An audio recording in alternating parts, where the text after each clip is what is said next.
Hello boys and girls, my name is White Rhino PSO, and today we are continuing Sagebrush. So we've learned a bit more about the cult, such as that it teaches the cleansing of sin through acts of self-harm, but that Father James came up with an alternative version of cleansing, which basically involved having sex with him because he is pure, which makes them pure.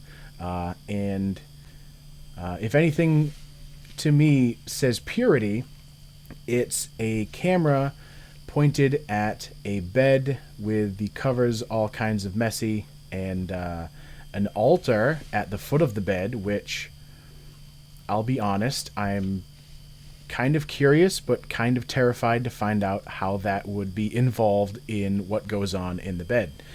Now, we do have a little bit more of... Close the door.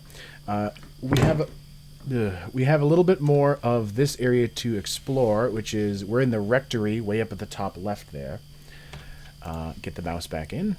And scarily enough, that is the upstairs of an abandoned house. But hey, at least the power is still on. Another portrait. Oh, yeah, it's another picture of... Oh, Christ. So, the voice that they gave Father James in the tape deck that we listened to right at the end of the last video does not really fit the picture that I'm seeing right here. Read notice. Beyond these doors is a sacred space. Only fully cleansed believers who have been given express permission by Father James may enter. The Lord protects this room. Trespassers will suffer mightily. You know what? Let's get down the door a little, just in case there's a trap. Oh, it's locked. Well, I've got a key to the trailers that will probably get me into at least Lillian and... It wasn't Peyton. Who was the other guy? Leonard, because Peyton's trailer is wrapped in chains, and I don't know if this key is going to help that.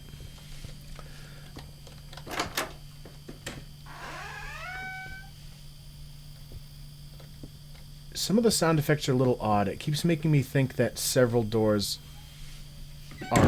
are opening at once. Alright, so it looks like the sun has gone down. And I'm really hoping that the batteries of the flashlight don't run out. But I think, just in case they do, I might be a little more sparing with my flashlight usage. So let's go to Lillian's trailer first, which I believe is this first one.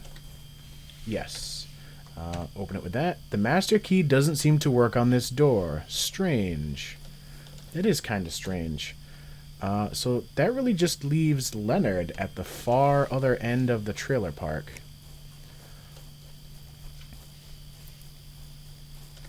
Was it this one? No, that one just rusted shut. Oh, right, it was way up the hill here from the leaning over ones. You unlock the door using the trailer master key. Let's turn on the lights. Is there any more lights to turn on? Well, there's booze. That's rarely good. Ooh, bolt cutters. Let's look at those. A pair of bolt cutters, rusted but seemingly usable. I have a feeling we're going to be using those to get into Peyton's place. Read Leonard's note. Thou shalt not kill, but it's not that simple, is it? We are God's army. We must protect our flock. This is a war with souls on the line. We must be resolute, unwavering. So why won't my hand stop shaking? Why do I keep seeing his face when I close my eyes? Somehow I didn't think fighting for the Lord would mean beating an unarmed man to death with a shovel. Well, I guess that's how we're going to get a shovel. Odd that they put a period after the word I, or the letter I. Lord, why won't my hand stop shaking? So it looks like he beat a man to death and then, I guess caught on the bed for a second, he beat a man to death and has been using booze to try and fix that. Note from Henry. Leo, it's gotta be him. I'm certain. He hasn't talked yet, but I have no doubt. Scrounge around his trailer and see if you find any leverage. We busted the lock grabbing him last night, so you'll have to use your bolt cutters to get in. But the other trailer was already wrapped in chains. Alright, another tape deck at least. The deceiver changed Father James, though only a few of us seemed to notice. He had new revelations almost daily. Doctrines changed. Actions that would have been terrible sins previously were suddenly permissible, while seemingly innocent behaviors became mortal sins. The others seemed to have no problem going along with it. I wondered if something was wrong with me. Father grew visibly agitated, and as adamant as he was about the sanctity of his new revelations, something was different. He was scared, and that scared me. So, I'm not sure. I have a feeling the deceiver might be somebody that was sent to the cult by, like, the government? Alright, so now I've got bolt cutters, so we can potentially get into this place here. Examine chained door. You clip the chains, which fall limply to the side. The door hangs slightly ajar. Oh, well, there's the shovel. Is the power still on? Nice. Alright. Note from Lillian. I changed my lock like you suggested. I left a copy of the new key under the tree near the fire pit. Nice.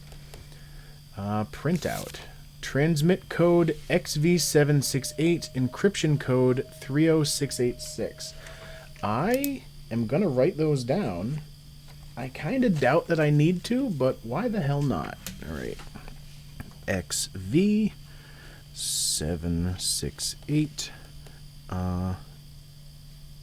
That was transmit. And then encrypt is 30686. Compromised. Do not record frontal raid, armed military grade, heavy weapons and training. Most are 100% bought in. Will use violence. That's kind of written in a confusing way. Alright, well, there's a shovel. Peyton's notes. Father James Israel, born Donald McKittrick, born Idaho, early 50s, unclear. Vietnam vet, honorably discharged 1970. Alright, so that was June, what was it, 3rd? Where's that other note? June 3rd of 1970. So it might be 6370. I don't know. Vietnam vet, honorably discharged 1970 due to shrapnel injury. Born again in late 70s. Criminal record includes larceny, drug possession, vagrancy. Married to Ann McKittrick. Signs of amphetamine addiction. Receives visions from an angel named Sariel starting in 1986. Alright, that's another date I gotta write down. 1986. Left former church and founded Perfect Heaven with wife. Purchased Black Sage Ranch 1991. I guess I should write down 1991 too. It's getting windy outside, sounds like. Ann McKittrick Israel, born Oregon, not much known, worked as secretary for a heating and cooling company for years. Met Donald/James through the church, married in 1981. Complete loyalty to husband, primary recruiter for the group. Andrew Custer, born unknown, recruited in Houston, owned small farm, runs the farm for group, frequently writes to his brother in El Paso. Alright, I just realized that I guess Peyton was the deceiver if he has all these notes. Viola DeWitt, mid-30s, from Albuquerque, 2 children, Juliet, 11, and Lucas, 9. Recently divorced from her husband, claims frequent abuse. Frequent consort of Father James. Leonard Vanderhoff, late 20s, former police officer, National Guard, military training. Discharged due to drug addiction. James promised to help him get clean, seems to have worked for a little while. Maybe that's what the shaking is the addiction was starting to mess with him again. Access to weapons, trains group members in arms and tactics, often has alcohol on his breath. Relapse? Dangerous. Lillian Carter, early 20s, born San Diego, 1972. A recent college graduate, some useless degree, depressed, trouble finding job, often goes for directory for alternative cleansing with other women. Seems to have more doubts than some others. Reach out to her. I wonder if Lillian was actually starting to change her mind, or if maybe she was the one that ended up ratting out Peyton to Father James and Andrew or whoever. Alright, so we have a shovel now, which will get us into the dirt in the fire pit, which I think is this way. And then that will give us Lillian's key.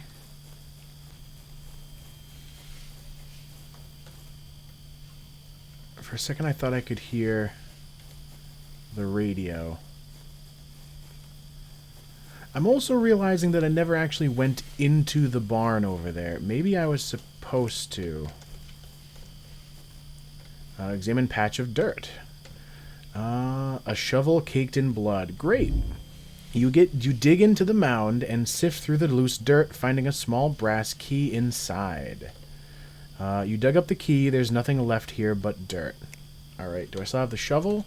I do. A brass key with a dirt-smeared tag that reads Lillian. So, if you've changed the lock on your trailer, and you've made a special copy of the key, why would you then write your name on the tag? That seems a little weird. I have a feeling we might be going into the mines at some point. Maybe after checking out Lillian's trailer or something. So I'm gonna hold off on going over to the barn, the cleansing room, because I have a feeling we might be headed over there anyway. And I'm still trying to conserve my flashlight batteries, because I really don't want to have it go out when I'm in somewhere like the mines. Lillian's trailer. You unlock the door with the brass key. That was weird. I was having trouble getting in there. Light switch. Oh, there we go. So I guess I was about to close that myself. I guess it was a good idea not to go over there yet, because here's the key to the cleansing room. Lillian's diary. How can the absolute truth change so rapidly? First, the doctrine of cleansing, which was immutable and unavoidable. Pain as currency, etc., etc. Then the doctrine of alternative cleansing, which seemed to change the rules against extramarital sex and polygamy, but only in the service of a clean body. Now Father James has received another revelation, which he pronounced privately only to a few of us women. It's not written down. It hasn't been added to the Book of Sariel, and it directly contradicts previous doctrine. Father says that the Lord has brought a deceiver into our midst in order to test the strength of our faith.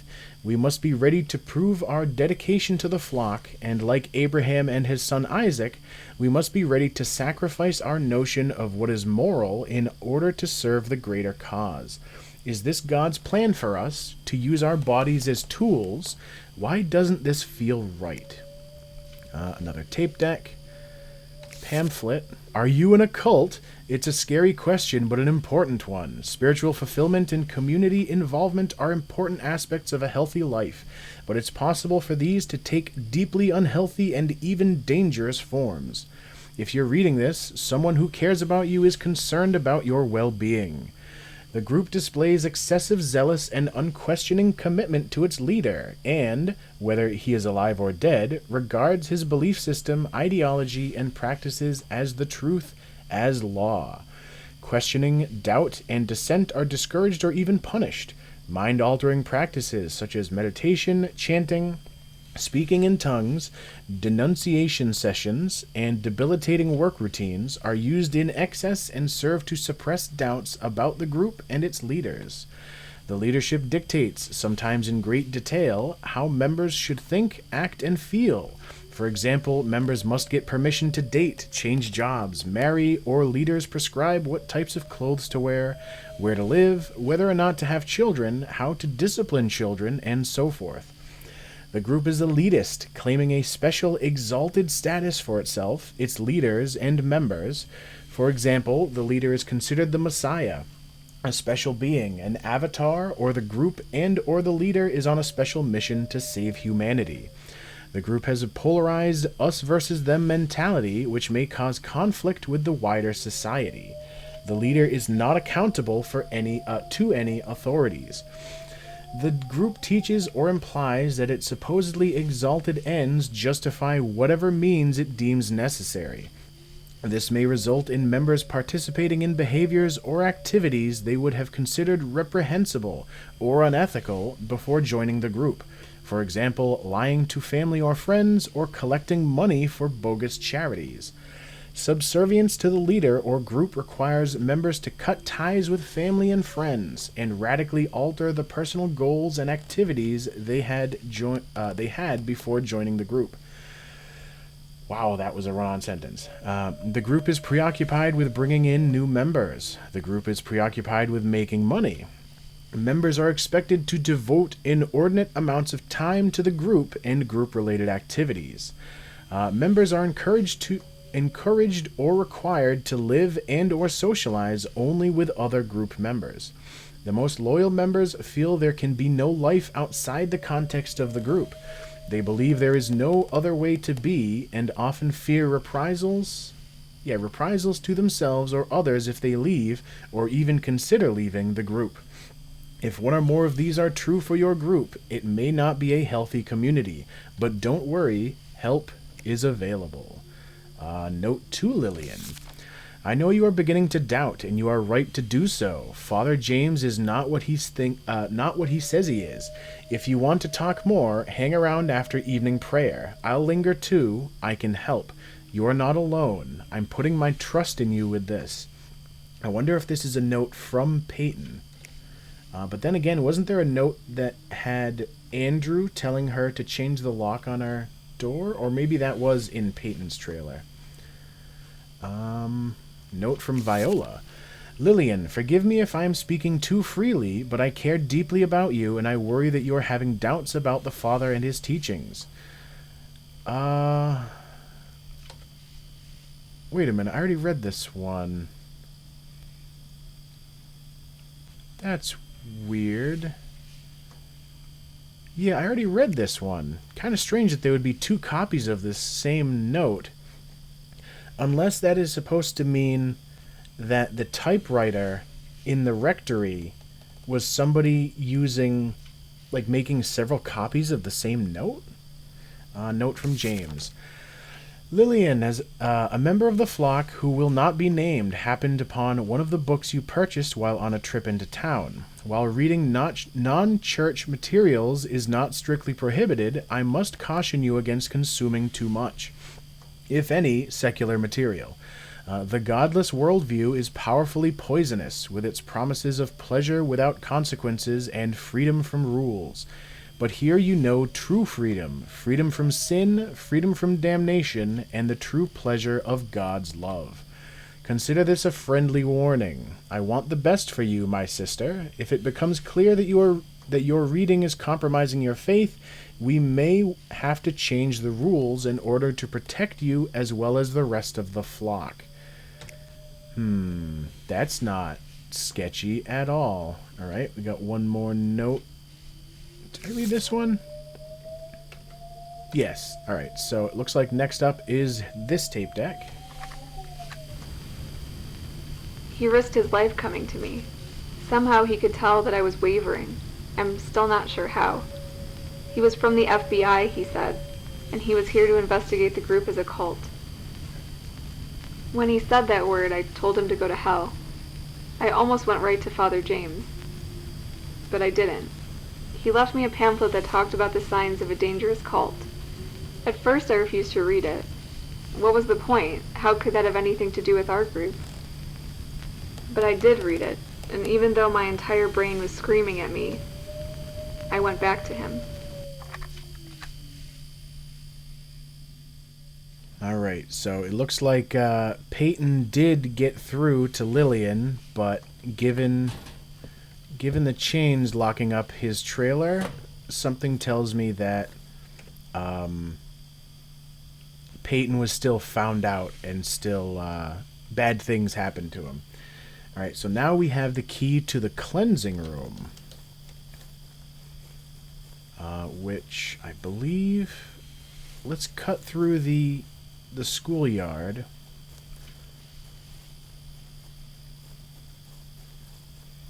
I'm hoping that it's bright enough outside in the game. I did increase the brightness of the game because I know how YouTube likes to darken videos during its processing of things you upload. But I didn't really test the game to find out if I had gone too far with it or not. God, those flies are still creepy as hell. I wonder if that's just like sort of a bug, no pun intended, of the choice to use low resolution or lo-fi graphics ended up making a tiny swarm of flies into some sort of like hideous shadow beast. Alright, there's back doors as well. I'm not sure if I want to go into the front or the back. You jimmy the door to no avail. As you do, a metallic smell arises. Rust or... a black key with an alchemical symbol for blood etched into it. You unlock the barn with the cleansing room key.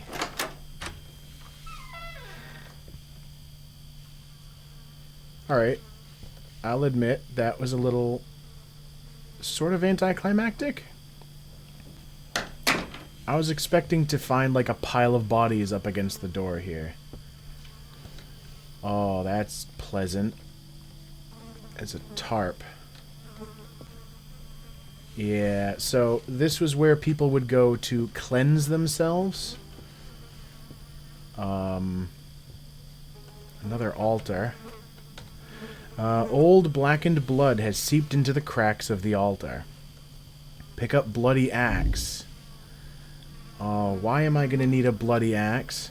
A fire axe covered in old black blood. I'm hoping it's just to be used as a tool and not to defend me from enemies.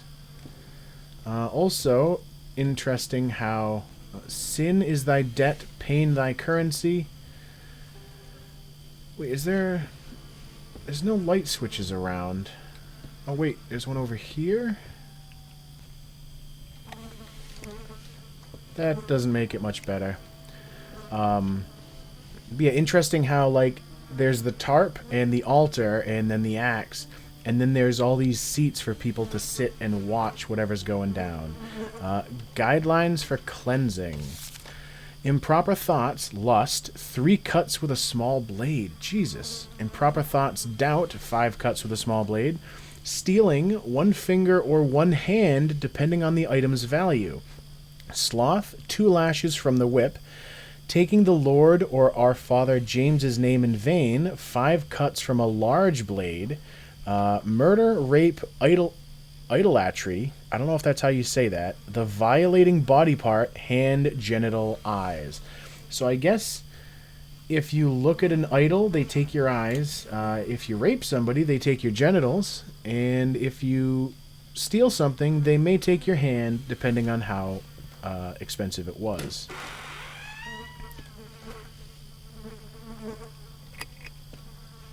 Oh, that's unpleasant. Guess I can turn the flashlight off for a second. God damn it, the doors.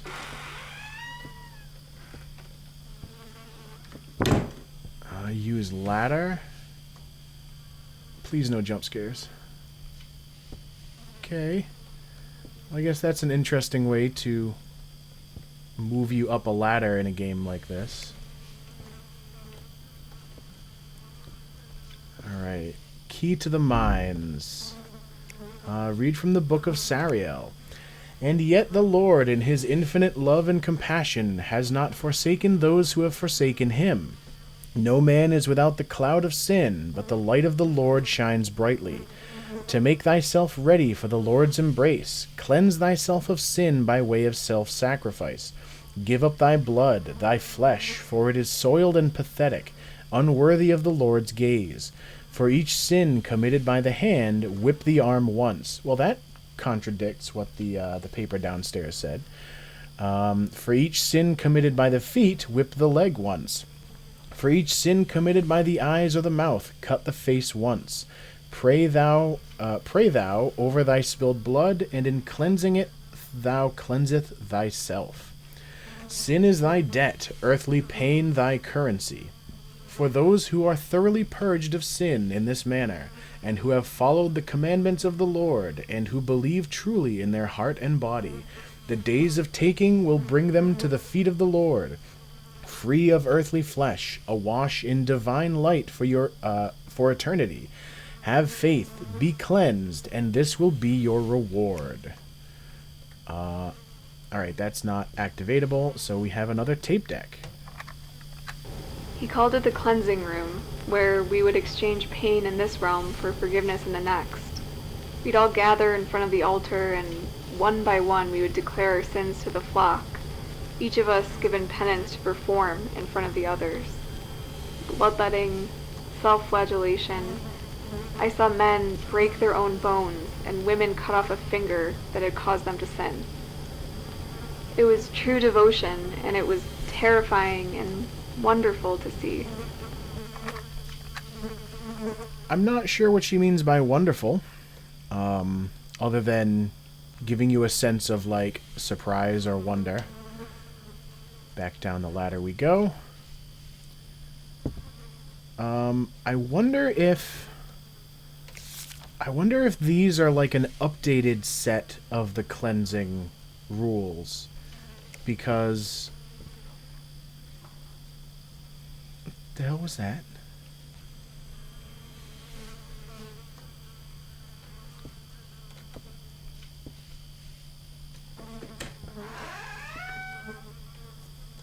I heard a weird sound outside.